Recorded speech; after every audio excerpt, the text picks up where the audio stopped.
बिस्मिल्लाहिर्रहमानिर्रहीम अस्सलाम वालेकुम। 3 क्वेश्चंस हैं आज मेरे पास जिनके मैं आंसर्स करने वाला हूं। सबसे पहला क्वेश्चन ये है कि क्यों एक फ्लैगशिप ऑलमोस्ट बेहतर होता है हर मामले में मिड रेंज से, और दूसरा क्वेश्चन है बिल्कुल इसका उल्टा कि क्यों एक मिड रेंज बेहतर होता है फ्लैगशिप से। और तीसरा क्वेश्चन ऐसा क्वेश्चन है जो बहुत दफ़ा कमेंट्स के अंदर और डीएम करके पूछा जाता है कि क्या एक फ्लैगशिप फ़ोन जो कि पुराना हो चुका है, जो सस्ता मिलने लग जाता है, क्या वो बेहतर है, यानी कि वो फ्लैगशिप फ़ोन बेहतर है एक ऐसे मिड रेंज से जो कि न्यू मिलता है। इन तीनों के क्वेश्चंस के आंसर मैं अभी करने वाला हूँ।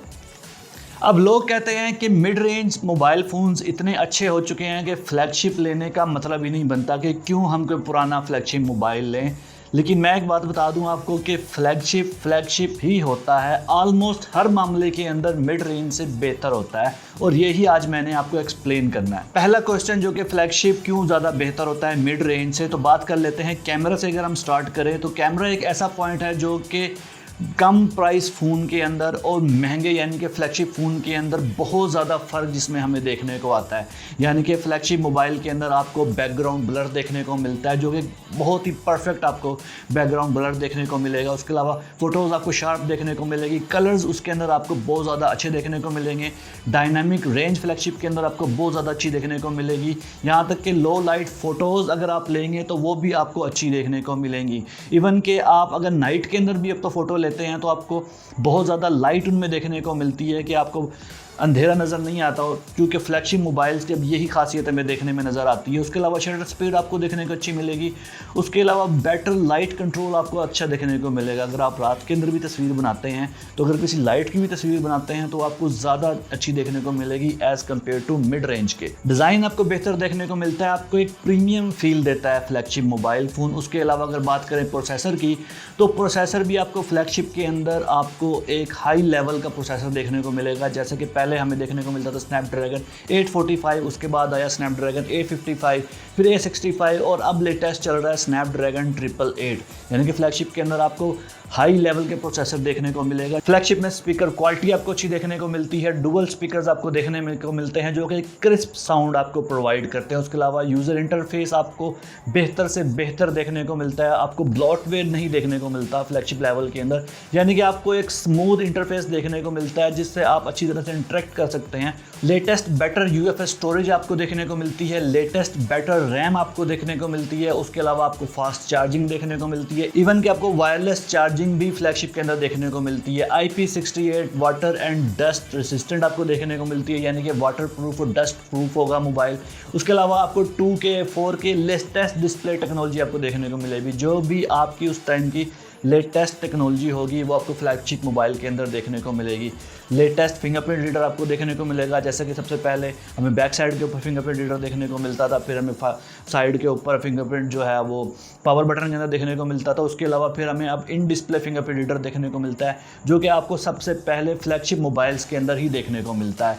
लेटेस्ट आपको रिफ्रेश रेट देखने को मिलता है, यानी कि पहले आपको 90 हर्ट्ज़ देखने को मिलता था, फिर 120 हर्ट्ज़ देखने को मिलता है। मिड रेंज मोबाइल्स हमें ज़्यादा से ज़्यादा अच्छे देखने को मिलते चले जा रहे हैं, क्योंकि जो कंपनी नई टेक्नोलॉजी बनाती है उसमें पुरानी टेक्नोलॉजी भी तो सेल करनी होती है ना।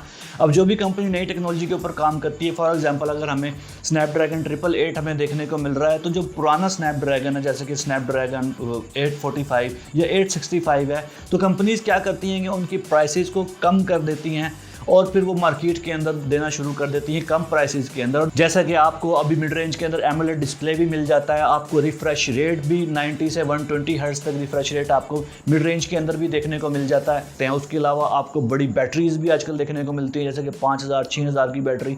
उसके अलावा फास्ट चार्जिंग भी आपको मिड रेंज के अंदर देखने को मिलती है कि आप कम से कम आप जैसे कि पोको F3 के अंदर आप 67 वॉट का आपको चार्जर मिलता है। सबसे बड़ी बात जो मिड रेंज को फ्लैगशिप से ज़्यादा बेहतर बनाती है वो है इसकी प्राइस। आपको प्राइस फ्लैगशिप के मुकाबले में आपको बहुत कम प्राइस देखने को मिलती है। अगर आपको फ्लैगशिप मोबाइल 2 लाख का मिल रहा है तो मिड रेंज मोबाइल्स आपको 60 70 80 हज़ार रुपये से स्टार्ट हो जाते हैं। जिस टाइप का आप लेना चाहें, यानी कि जितना आपका बजट हो उस हिसाब से आप उस मिड रेंज को कंसिडर कर सकते हैं कि आप कौन से वाला मिड रेंज ज़्यादा प्रेफर करते हैं। और फिर रिपेयरिंग कास्ट में आपको बहुत ज़्यादा फ़र्क देखने को मिलता है। अगर खुदा न खास्ता आपका मोबाइल की स्क्रीन टूट गई है या फिर बैक टूट गई है तो उसकी repairing cost as compare to flagship mobile के बहुत ज़्यादा कम होगी, क्योंकि एक मिड रेंज मोबाइल के जो स्पेयर पार्ट्स हैं वो सस्ते होते हैं। उसके अलावा अगर आप मोबाइल को सेल करने के लिए जाते हैं, अगर आपने फॉर एग्जांपल 6 महीने या 8 महीने मोबाइल चला लिया है तो आप उसको सेल करने के लिए जाते हैं, तो as compare to flagship level के आपको प्राइस के अंदर भी यानी कि लो आपको रीसेल लॉस देखने को मिलेगा। जहाँ तक कि फ्लैगशिप के अंदर आपको फॉर एग्जांपल अगर 50,000 रुपये का लॉस हो रहा है तो आपको मिड रेंज के अंदर बहुत कम लॉस देखने को मिलेगा, 15, 20, 25 हज़ार का, जो कि एक प्लस पॉइंट बनाता है मिड रेंज को फ्लैगशिप के मुकाबले में। और अगर खुदा न खास्ता फ़ोन चोरी हो गया तो आपको झटका भी कम लगेगा। हाँ, हमें ये देखने में आ रहा है कि अभी मिड रेंज के अंदर हमें वायरलेस चार्जिंग देखने को नहीं मिलती, हमें वाटर एंड डस्ट आपको प्रूफ यानी कि प्रोटेक्शन देखने को नहीं मिलती, क्योंकि ये टेक्नोलॉजी अभी तक सस्ती नहीं हुई है। कुछ मोबाइल्स ये भी करते हैं, ये बता देते हैं कि हाँ स्प्लैश प्रूफ है या कम पानी इसके अंदर जाएगा, या तो फिर आप कम मीटर्स तक आप इसको यूज़ कर सकते हैं, लेकिन वो भी कोई ऑफिशियल रेटिंग नहीं होती है, क्योंकि IP68 या ऑफिशियल रेटिंग IP67 या IP53 जो भी आपने रेटिंग लेनी है उसके लिए आपको ब्रांड्स को यानी कि एक प्रीमियम प्राइस पे करनी पड़ती है वो ऑफिशियल रेटिंग लेने के लिए। तो ब्रांड्स क्या करते हैं कि मोस्टली अभी ब्रांड्स ये करने लगे हैं कि वाटर एंड डस्ट यानी कि प्रूफ उसको बनाने लग गए हैं, लेकिन वो ऑफिशियली सिर्फ बता देते हैं कि हाँ ये है, लेकिन ऑफिशियली रेटिंग उसकी मौजूद नहीं होती। और जहाँ तक बात है वायरलेस चार्जिंग की, तो वायरलेस चार्जिंग अभी तक सस्ती नहीं हुई। जैसे ये टेक्नोलॉजी भी सस्ती होगी, ये भी हमें अभी तो सिर्फ फ्लैगशिप लेवल के अंदर देखने को मिलती है, तो ये भी आने वाले टाइम में हमें मिड रेंज के अंदर देखने को मिलेगी। अब आ जाता है क्वेश्चन नंबर 3 के पुराना फ्लैगशिप या फिर नया मिड रेंज। तो देखो भाई, सीधी सी बात है कि पुराना flagship is better than new mid range according to me. जैसा कि मैंने आपको बताया, आपको फ्लैगशिप के अंदर कैमरा अच्छा देखने को मिलता है, यानी कि आपको नाइट लाइट, आपको शार्प इमेज देखने को मिलती है, बैकग्राउंड ब्लर आपको देखने को मिल जाता है। उसके अलावा आपको 2K डिस्प्ले देखने को मिलता है, 4K भी डिस्प्ले आपको देखने को मिल जाता है। उसके अलावा यहाँ तक कि आपको स्क्रीन भी कर्व देखने को मिलती है। अगर आप पुराना फ्लैगशिप लेते हैं तो आपको कर्व स्क्रीन देखने को मिलेगी, जो कि काफ़ी ज़्यादा क्रिस्प एंड स्मूथ आपको नज़र आती है। उसके अलावा वायरलेस चार्जिंग आपको देखने को मिल जाती है। उसके अलावा आपको water and dust resistance mobile देखने को मिल जाते हैं। उसके अलावा स्पीकर क्वालिटी आपको अच्छी देखने को मिल जाती है, यानी कि आपको ओवरऑल एक बेटर एक्सपीरियंस अच्छा देखने को मिलता है अगर आप पुराना फ्लैगशिप भी लेते हैं। लेकिन ज़्यादा पुराना फ्लैगशिप नहीं ले लेना। अब ऐसा ना हो कि आप मार्केट के अंदर गैलेक्सी S9 ढूंढने के लिए चले जाएं। और मैं ज़्यादातर यही रिकमेंड करूँगा कि आप वही पुराना फ्लैगशिप लें जो कि अभी भी मार्केट के अंदर डब्बा पैक आ रहा हो। यानी कि अगर आप डब्बा पैक लेंगे तो कम से कम आपको उसकी वारंटी भी मिलेगी। और अगर आप डब्बा पैक नहीं भी ले सकते, आपका इतना बजट नहीं है कि आप पुराना भी फ्लैगशिप अगर लें डब्बा पैक ना लें, तो कम से कम कोई ऐसा मोबाइल लें जो ज़्यादा पुराना ना हो। अब ज़्यादा पुराने में क्या मसला देखने में हमें आता है कि आपको सॉफ्टवेयर अपडेट्स देखने को नहीं मिलते। स्टार्ट में तो कंपनीज बार बार सॉफ्टवेयर अपडेट पुश कर रही होती हैं, बार बार सिक्योरिटी पैचेस पुश कर रही होती हैं, क्योंकि स्टार्ट के अंदर मोबाइल्स की हाइप ज़्यादा होती है। जैसे जैसे मोबाइल पुराना होना शुरू हो जाता है, फिर क्या होता है कि लोगों का ध्यान उस पर से कम होना शुरू हो जाता है, तो फिर कंपनीज को भी ये परवाह नहीं रहती कि दफ़ा करोगे पुराना अगर नहीं है तो सॉफ्टवेयर अपडेट आपको देखने को नहीं मिलता। उसके अलावा बैटरी का आपको मसले देखने को मिलते हैं कि अगर बैटरी पुराना मोबाइल है तो बैटरी आपको ख़राब मिलेगी, फिर आपको चेंज करवानी पड़ेगी बैटरी अगर आप करवाते भी। इस पर मैंने पहले भी ये बताया था कि अगर आप फॉर एग्जांपल आईफोन लेते हैं तो आईफोन की एक अलग बात है।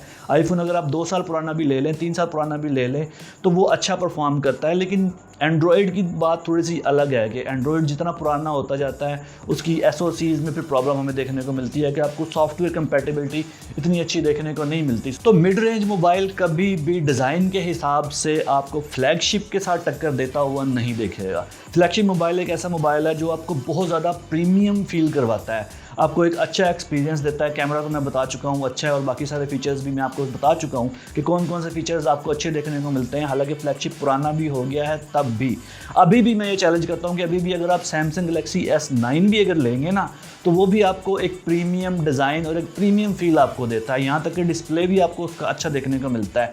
लेकिन मैं रिकमेंड नहीं करूँगा कि आप ज़्यादा पुराना लें। अगर आप S10 लेते हैं या S20 लेते हैं तो वो भी काबिल कबूल है कि आपको बहुत ज़्यादा एक अच्छा एक्सपीरियंस प्रोवाइड करता है। तो ये कुछ पॉइंट्स थे जो मैंने आपको, कुछ फैक्ट्स थे जो मैंने आपको बताए हैं कि क्यों मिड रेंज बेहतर है और क्यों फ्लैगशिप बेहतर है। प्राइस के हिसाब से भी मैंने आपको बता दी है और क्वालिटीज़ के हिसाब से भी मैंने आपको बता दी है। अभी आपकी अपनी चॉइस बनती है कि आप नए मिड रेंज की तरफ जाते हैं या फिर पुराने फ्लैगशिप की तरफ जाते हैं। तो मैं अगर ये रिकमेंड करूं कि आप पुराना फ्लैगशिप बेहतर है अगर आपको एक अच्छी डिसेंट प्राइस के अंदर मिल रहा है। तो अगर आपको ज़्यादा पैसे खर्च नहीं करने अगर तो फिर आप मिड रेंज की तरफ भी जा सकते हैं अगर पैसे बचाने हैं तो। बाकी ये आपकी अपनी पर्सनल चॉइस बन जाती है। तो यहाँ तक वीडियो देख लिए तो वीडियो को लाइक ज़रूर कर देना फॉर द एल्गोरिदम, ताकि दूसरों को भी पता चले कि कौन सा मोबाइल बेहतर है, पुराना या नया। तो जब तक आप लाइक नहीं करेंगे तो यूट्यूब वीडियो को पुश नहीं करेगा तो लोगों को पता नहीं चलेगा। तो यहाँ तक देख ही लिए तो वीडियो पसंद ही आई होगी तो लाइक ज़रूर कर देनी है और अपने साथ से दूसरों का भी ख्याल रखें। दिस इज़ जुनैद चौधरी, अल्लाह हाफिज़।